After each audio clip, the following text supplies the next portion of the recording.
এতিয়া আছো শদিয়াৰ টুপচিঙা গাঁৱত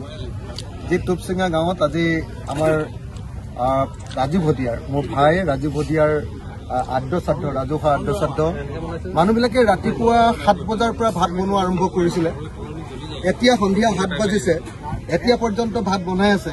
আৰু চাগে 9টামান বজালৈকে বনাই থাকিব লাগিব আজি লাখ লাখ মানুহে এনেকৈ আহিছে আৰু মানুহে আহি স্বতঃস্ফূৰ্তভাৱে খুব সুন্দৰ ব্যৱস্থাপনাৰ মাজত খুব সুন্দৰভাৱে মানুহে ইয়াতে ভাত পানী খাবলৈ পাইছে সকলোৱে প্ৰসাদো পাইছে ইমান ধুনীয়া সিস্টেমৰে সৈতে শদিয়াৰ মানুহে মানুহক আপ্যায়ন কৰিছে নহয় আজি সঁচাকে এটো বৰ হলাগ নবলীয়া ঘটনা তো বুধয় অসমৰ ইতিহাসত চৰকাৰৰ পৰা সহযোগ নোহোৱাকৈ কেৱল আৰু কেৱল মানুহৰ সহযোগিতা মানুহৰ উদ্যোগত সাধাৰণ মানুহৰ প্ৰজাৰ উদ্যোগত তৈয়াৰ হোৱা আটাইতকৈ ডাঙৰ অনুষ্ঠানটোৱে বুধয় এটোৱে হ'ব আমি জানো যে বহুতে কয় যে সাহিত্য সভাত বহুত মানুহ হয় কিন্তু তাতো চৰকাৰৰ টকা লয় শংকৰ সংঘত বহুত মানুহ হয় কিন্তু চৰকাৰৰ টকা লয় কিন্তু আমি দেখিছো যে আজি চৰকাৰৰ এটা টকা নোলোৱাকে ৰাইজৰ সহযোগিতাত লাখ লাখ মানুহে ইয়াতে ভাত খালে ইয়াতে সকলোৱে কথা বাৰ্তা পাতিলে শ্ৰাদ্ধ অনুষ্ঠান কৰিলে আপোনাৰ 26 জোৰা গায়ন বায়ন হ'ল 33টা পাকঘৰ হ'ল 33টা পাকঘৰ 33খন গাঁৱে 33টা পাকঘৰ বহুত মানে থালিটো বহুত আছে কিন্তু পাকঘৰে 33টা এনেকৈ আজি গোটেই গাঁৱৰ মানুহে একদম পৰ্বতটোৰ সমান ওখকে প্ৰসাদ আছিলে আজি সকলো মানুহে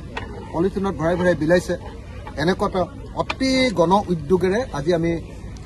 জনতাৰ শিল্পী ৰাজীৱ ভদিয়াৰ আদ্যশ্ৰাদ্ধ অনুষ্ঠান আয়োজন কৰিলো সমাপন কৰিলো আমি সেইকাৰণে মই ভাবো যে ইয়াৰ যিখন উদ্যোক্তা কমিটি অভ্যৰ্থনা কমিটি তেওঁলোক একদম কৃতজ্ঞতাৰ পাত্ৰ এই গাঁওখনৰ ৰাইজ কৃতজ্ঞতাৰ পাত্ৰ শদিয়াৰ ৰাইজ কৃতজ্ঞতাৰ পাত্ৰ কিন্তু আটাইতকৈ ডাঙৰ কথা যে সকলো মানুহে নিজেই খৰচ কৰি গোটেই অসমৰ পৰা আহিছে আৰু কোনেও এটাও কতো কমপ্লেইন কৰা নাই আৰু সকলোৱে মানে একদম আপোন ভাৱেৰে নিজৰ ল'ৰাৰ সকামৰ নিচিনা নিজৰ দেউতাৰ সকামৰ নিচিনা ঠিক তেনেকৈ আজি এই ৰাজহুৱা আদ্যশ্ৰাদ্ধটো আয়োজন কৰিলে মই শেষত ৰাতি একদম শেষ ৰাতি আমি সকলোৱে এটা শ্লোগান দিলে বেয়া পাব নেকি জয় আই অসম জয় আই অসম জয় আই অসম ৰাজীৱ ভদিয়া অমৰ হওক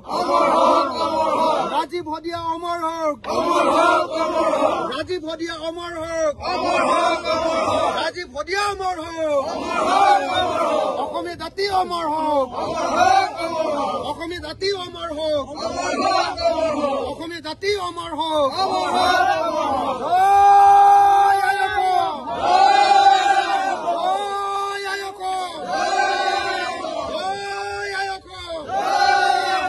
ধন্যবাদ ধন্যবাদ শদিয়াবাসী ধন্যবাদ টুপচিঙা গাঁওবাসী ধন্যবাদ অভ্যৰ্থনা কমিটি আৰু ধন্যবাদ ৰাইজ আৰু ধন্যবাদ সমগ্ৰ অসমৰ পৰা অহা মানুহবিলাক সকলোকে ধন্যবাদ আৰু আটাইতকৈ বেছিকৈ ধন্যবাদ ৰাতিলৈকে কাম কৰি থকা এই আমাৰ ভাত কেনেকে চিষ্টেম দেখিছে নে নাই ভাত বনোৱা চিষ্টেম দেখিছে নে শদিয়াত বেলেগ চিষ্টেম দেখিলো